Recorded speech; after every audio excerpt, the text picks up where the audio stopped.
बातमी आहे छत्रपती संभाजीनगरमधून भाजपा आमदार संजय केनेकरांच्या कार्यालयामधील बॅगमध्ये पिस्तूल आढळलेला आहे। पिस्तूल आढळल्याचा प्रकार संजय केनेकरांना कर्मचाऱ्यांनी सांगितला। संजय केनेकरांनी कार्यालयामध्ये ते पोहोचले आणि कर्मचाऱ्यांकडून या संदर्भातली माहिती त्यांनी घेतली।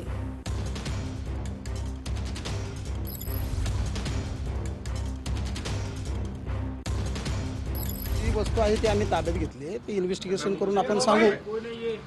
एअरगन सारखी दिसते ती आणि त्यानंतर ती कोणी आणली काय आणली ते कॅमेरे आम्ही चेक करू आणि त्यानंतर त्यानं कशासाठी आणली त्याचा उद्देश काय हे सगळं चेक करून आपण इन्व्हेस्टिगेशन करून आपल्याला उत्तर देऊ। म्हणजे का आणली कशासाठी आणली ती कुणी आणली ते आपण CCTV फुटेज वगैरे पाहून याचं सविस्तर इन्व्हेस्टिगेशन करून आपण त्याला शोधून काढू। माझ्या कार्यालयात एक जण 7 वाजता ही बॅग इथं विसरून गेला होता। माझे सुय सहाय्यक महेश बोराडे यांनी ती बॅग बघितली आणि त्यांना मी म्हटलं अरे कोणाची असेल, मी बाहेर होतो तर आत ठेवून दे। तर त्यांनी सकाळी ती बॅग उघडून बघितली, त्याच्यात गन होते।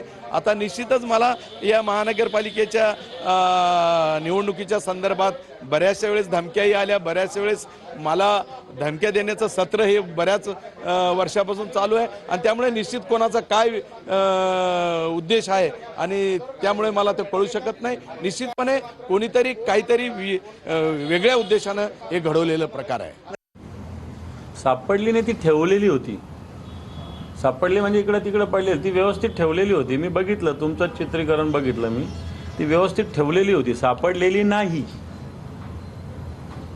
ती ठेवलेली होती। कोणी ठेवली, का ठेवली, केनेकर त्याच्यात आहे का नाही आहे, दुसरे कोणी आहे तपासलं पाहिजे। ती काय सापडलेली नाही, ठेवलेली होती बॅग। त्याच्यामुळं केनेकरांचा त्याच्यात रोल आहे नाही का त्यांचीच येते, त्यांनी कशासाठी ठेवली होती, त्यांच्याच पक्षाच्या कोणाशी त्यांचं दुश्मनदाई आहे त्याच्यामुळे तर नव्हती ठेवली।